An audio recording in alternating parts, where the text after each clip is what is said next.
Блокада Ленинграда длилась 871 день.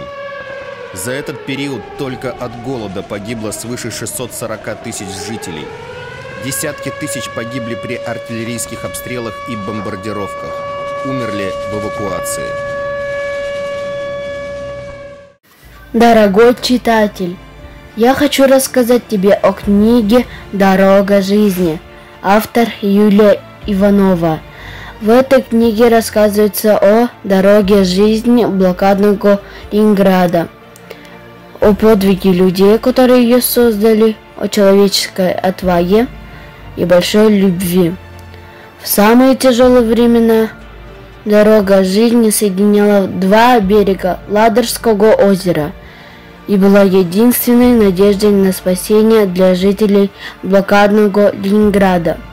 Она связывала воедино судьбы разных людей, будущее страны и города.